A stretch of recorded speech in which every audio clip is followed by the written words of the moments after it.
शरीर में बीमारियां, तनाव, रोग, व्याधियाँ, जो भी बीमारी हैं उनका एक ही कारण है, वह है अपवित्रता। शरीर के अंदर हमारे विषाक्त तत्वों का ज़्यादा हो जाना, और विषाक्त तत्व जब शरीर के अंदर किसी भी कोने में बढ़ जाते हैं तो वहाँ पर उत्पन्न होता है रोग। और वह रोग चाहे साइनस का हो, आँखों के रोशनी कमज़ोर होने का हो, मस्तिष्क में हमारे ब्रेन में ट्यूमर का हो, या फिर कोई अन्य रोग हो, उन सभी का कारण होता ही है विषाक्त तत्वों का हमारे शरीर के अंदर जमा होना। आइए आज हम सीखते हैं षटकर्म क्या होते हैं।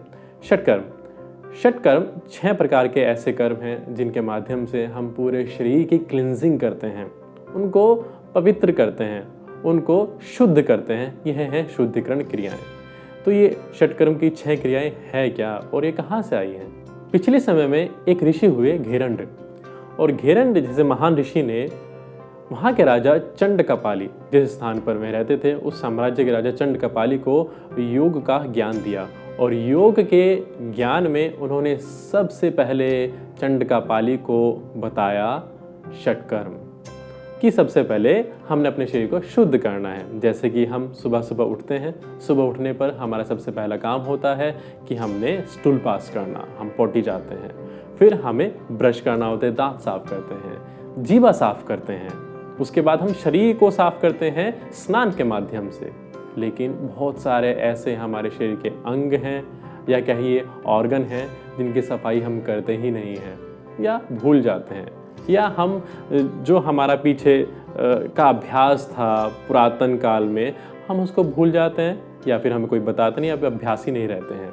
लेकिन इन सभी ऑर्गन की सफाई इसका मतलब पूर्ण स्वास्थ्य है, और चंडकपाली जी को महर्षि घेरंड ने इन्हीं षटकर्म के माध्यम से पूरे शरीर के शुद्धिकरण क्रियाएं बताई हैं।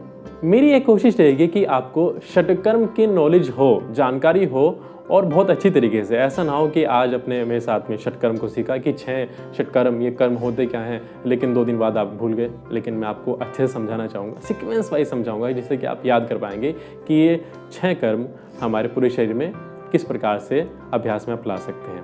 पहला, कपालभाति। कपाल देखिए, सबसे पहले आपका शरीर का ऊपर कैसा है कपाल, और इस कपाल को शुद्ध करने के लिए हम करते हैं कपालभाति। दूसरा कर्म है हमारा त्राटक। हम कपाल से नीचे कैसा है हमारा नेत्र, और नेत्र के लिए हम करेंगे त्राटक। त्राटक से आगे हम जाएंगे अपने आगे के अंग में, आँख से है नीचे हमारा नाक, और नाक के लिए हम लेते हैं नैति। नेति भी बहुत सी प्रकार की होती है, जल नेति, सूत्र नेति, घृत नेति, और अपना हिस्सा मूत्र नेति। तो इस प्रकार से हम नेति का अभ्यास करते हैं। उससे और नीचे चलते हैं, इसके नीचे हम जाएंगे तब आएगा हमारा कंठ, और कंठ से नीचे हमारा फूट पाइप है, तो हम करते हैं इसके लिए धोती। धोती भी अन्य प्रकार की है। धोती के बाद हमारा आमाशय को और क्लीन करने के लिए हम करते हैं हमारे नीचे के ऑर्गन्स हैं जिनमें हमारी इंटेस्टाइन आ जाती है और हमारा मलाशय भाग है। उसके अभ्यास के लिए हम 2 और कर्म करते हैं। पहला है नौली और दूसरा हमारा बस्ती। तो बस्ती ऊपर आए हमारा नौली, उससे ऊपर हमारा धोती, धोती से ऊपर अगर हम चलते हैं तो हमारा नेति, फिर त्राटक और सबसे ऊपर कपालभाति। तो ये 6 प्रकार के सीक्वेंस में लीजिए आप, ये कर्म हैं जिनका अभ्यास करने से हमारा पूरा शरीर व्याधियों से दूर हो जाता है। सारे टॉक्सिन शरीर के जो बसे होते हैं हमारे अंदर सब निकल जाते हैं।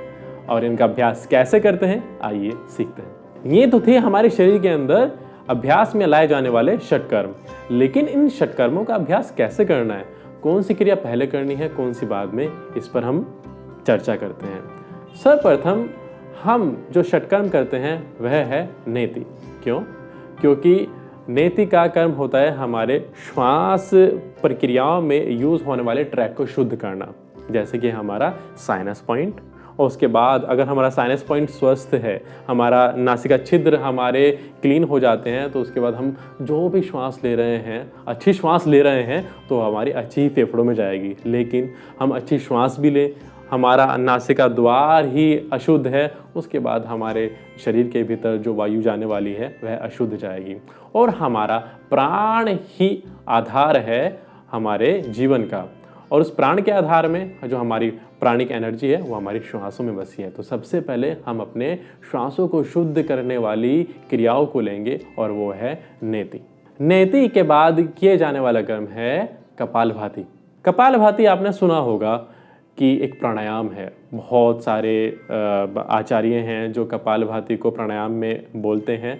मैं उनका नाम नहीं लेना चाहूँगा, लेकिन यह गलत है। कपालभाति कभी भी प्राणायाम नहीं है। प्राणायाम प्राणों को आयाम देना बन जाता है। और कपाल जो कि हमारे मस्तक, ये इस कपाल कहते हैं ना खोपड़ी को, हमारा हेड के बीच में जो ब्रेन, जो इस ब्रेन का जो हमारा ऑर्गन रहता है, उसको शुद्ध करने की क्रिया कपालभाति होती है। तो ये प्राणायाम तो हुआ ही नहीं, ये तो शुद्ध करने की क्रिया है। तो कपाल में हमने क्या करना होता है, बहुत तेजी के साथ में, फोर्स के साथ में श्वास को छोड़ना और बाहर निकालना। ये तो वो हुआ जो आचार्य लोग बताते हैं कि ये कपालभाति है, लेकिन नहीं। कपालभाति 3 प्रकार की होती है। सैद्धांतिक तौर पर अगर हम घिरंड संहिता, हठ योग दीपिका में जाएं, उनका अभ्यास करें, उनका अध्ययन करें, तो उसमें बताया गया है कपालभाति होते हैं 3। एक वातक्रम, दूसरा व्युत्क्रम और तीसरा शीतक्रम। तो वातक्रम, व्युत्क्रम, शीतक्रम, ये 3 कपालभाति हैं। और इन तीनों कपालभाति में सांस को फोर्स के साथ छोड़ना, इस प्रकार की क्रिया होती ही नहीं है। तो इन तीनों प्रकार की कपालभाति हम करेंगे, सीखेंगे, अभ्यास में लाएंगे, देखेंगे कि इन अभ्यास से क्या क्या लाभ हो सकते हैं। और जिस जिस प्रकार के रोग, जिस जिस प्रकार की व्याधियाँ हमारे शरीर के अंदर होती हैं, उस प्रकार से हम षटकर्मों के अभ्यास करते हैं। जैसे अगले अभ्यास में हम करते हैं त्राटक। नेत्र दोष कि हमारी आंखों में व्याधियाँ हैं, आंखों की रोशनी कम है, मोतिया बिंदु है, एलर्जी है या और अन्य समस्याएं होती हैं, उसके लिए हम करेंगे त्राटक का अभ्यास। त्राटक का अभ्यास हम 3 प्रकार से करते हैं। एक, उगते सूर्य को देखकर किए जाने वाला अभ्यास। दूसरा, या तो दिया या फिर मोमबत्ती के बत्ती जो उज्ज्वलित होती हुई दीप्त है, उसको देखकर किए जाने वाला अभ्यास। और तीसरा, हम अपने अंगूठे के नाखून को देखकर उसको एक पॉइंट बनाकर हम अभ्यास करते हैं। इन तीनों अभ्यासों से हमारे नेत्र दोष दूर होते हैं, व्याधियाँ दूर होती हैं। इनका अभ्यास भी हम सीखेंगे। इनको कब करना चाहिए? जब हम अभ्यास शुरू करते हैं अपने योग का, जैसे कि आप आसन प्राणायाम करते हैं, उन सबसे पहले हम त्राटक का अभ्यास करेंगे। एक और व्याधियाँ हैं हमारे शरीर के अंदर, विषाक्त तत्व जमा होने का जो स्थान है वह है हमारा अमाशय। क्योंकि पूरे दिन हम खाते रहते हैं, चढ़ते रहते हैं, हमारा ब्रेकफास्ट, लंच, डिनर में हम पता नहीं किस किस प्रकार के खाने को लेते हैं। और उन खानों में ज़रूरी नहीं है हमारे पोषक तत्व ही मिले। कुछ पोषक तत्व में तो विषाक्त तत्व होते हैं, इनको पॉइजन कहते हैं, और वो हमारे अमाशय में बस जाते हैं। जैसे कि आपने मैदा इत्यादि का यूज़ किया, और अगर हमारे अमाशय में वो कहीं किसी भी स्थान पर स्पॉट के रूप में चिपका हुआ रह गया, तो वह वहाँ पर फंगस करेगा और बहुत सारी व्याधियाँ शुरू कर सकता है, दे सकता है आपको। और एक और कारण है हमारे अमाशय में एसिडिटी का ज़्यादा होना। एसिड्स जितने भी अम्ल हैं, होती है कभी कभी किसी इंसान की नेचर होती है अम्लीय, तो वो बहुत ज़्यादा एसिडिटी उसको होने शुरू हो जाती है, या फिर उसके गलत खान पीन के कारण होते हैं। तो उन सभी व्याधियों में हम अभ्यास करते हैं धोती का। धोती बहुत प्रकार की होती है। सबसे पहले तो कुंजल होती है। कुंजल में हम क्या करते हैं कि बहुत सारा पानी पीते हैं और उसको मुख द्वार द्वारा ही बाहर निकालते हैं, जिससे कि हमारे अमाशय में जो डिपॉजिट्स होते हैं, विषाक्त तत्व होते हैं, बाहर निकल जाते हैं। और बहुत अच्छे से क्लींजिंग करनी है हमने अपने अमाशय की, ऊपर की आंख की, तो हम करते हैं उसमें वस्त्र धोती।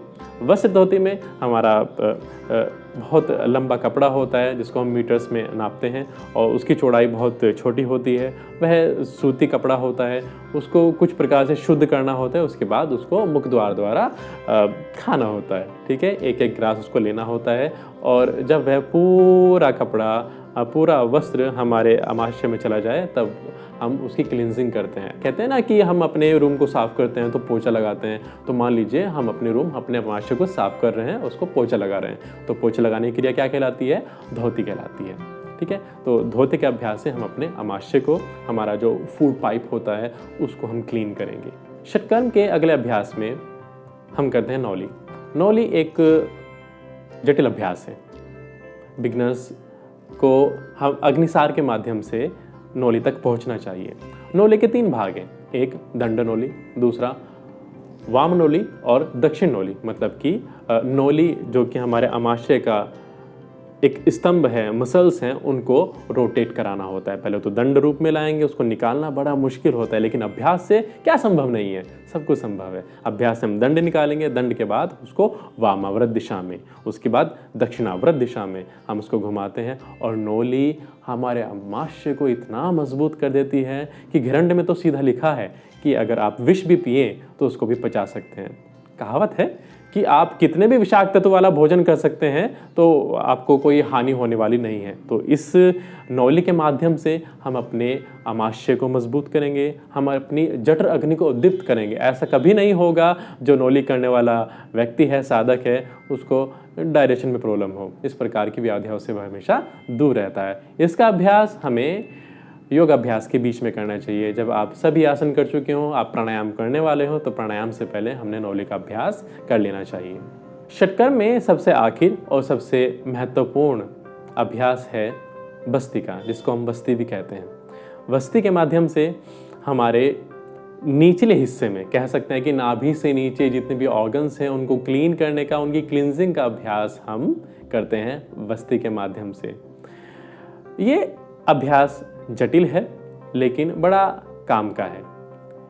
जब हम खाना खाते हैं, अमाशय तक पहुंचता है खाना, उसके बाद जो हमारे पोषक तत्व हैं उसको लेने के बाद हमारा खाना मल का रूप में बन जाता है और मल हमारे मलाशय भाग में इकट्ठा होता है। उसके बाद सुबह को हम उसका त्याग करते हैं। लेकिन होता ऐसा है कि बहुत सारी विषैली गैसें हमारे मलाशय भाग में बनती है और कभी कभी ऐसा होता है कि कुछ मल हमारे मलाशय भाग में चिपका रह जाता है। बहुत सारे फंगस होते हैं वहाँ पर, बहुत सारे बैक्टीरियाज होते हैं। जो हमारा नाभि से नीचे का स्थान है, आप मानिए कि सबसे अशुद्ध स्थान वह होता है, और उसकी अगर हम क्लींजिंग कर देते हैं तो आपका शरीर पूर्ण तरीके से व्याधियों से दूर हो सकता है, दूर हो जाएगा। वस्ती बहुत प्रकार की होती है। एक वस्ती में तो हम अब तो उपकरण आ गए हैं, अदरवाइज़ हम केले का जो डंडी होता है उसका पाइप होता था, उसको उबाल कर उसको हम अपने मूल में, जिसको हम कहते हैं रूट एनस पार्ट में, उसको डालना और उसके माध्यम से हम वहाँ से वाटर को सक किया जाता था, कुछ द्रव्यों को सक किया जाता था और हमारे मलाशय भाग को साफ किया जाता था। लेकिन आज के आधुनिक युग में उस क्रिया को अगर हम आसानी के साथ में करें तो उसका रूप है एनिमा। एनिमा में बहुत सारे द्रव्यों का यूज़ करते हैं, जैसे कि हम छाछ, हम रहते हैं अरंडी का तेल, हम नीम का पानी या फिर सरल नमक का पानी भी हम ले सकते हैं। उनके माध्यम से अलग अलग रोगी में, जैसे कि बहुत सारे वर्म्स हो रहे हैं, कीड़े की समस्याएं जो होती है हमारे पेट में, उनको अगर हमने बाहर निकालना है, क्योंकि वे झिल्ली बना कर रहते हैं हमारे आंतों में, हमारे मलाशय भाग में, तो उसको हम बस्ती से बहुत आसानी के माध्यम से दूर कर सकते हैं। तो हमने सीखा कि कैसे षटकर्म के अभ्यास से हम अपने सर से लेकर हमारे पैर जड़ तक के रोगों को नाश किया जाता है, विषाक्त तत्वों को खत्म किया जाता है और शरीर को सुखमय बनाया जाता है। शरीर को स्वस्थ रखना है तो पवित्रता का हमें ध्यान रखना होगा, शुद्धिकरण का ध्यान रखना होगा। और ये शुद्धि सिर्फ और सिर्फ शरीर की ही नहीं होनी चाहिए, शुद्धि होनी चाहिए मन की, मस्तिष्क की। और मन और मस्तिष्क की शुद्धि के लिए महर्षियों ने बताया है कि ध्यान कीजिए। ध्यान का अभ्यास हो, आध्यात्म हो, उससे अच्छा अभ्यास हमारे मस्तिष्क और मन को संतुलित करने के लिए कुछ हो ही नहीं सकता। आइए योगी बने, उपयोगी बने और स्वयं के लिए और समाज के लिए सहयोगी बने।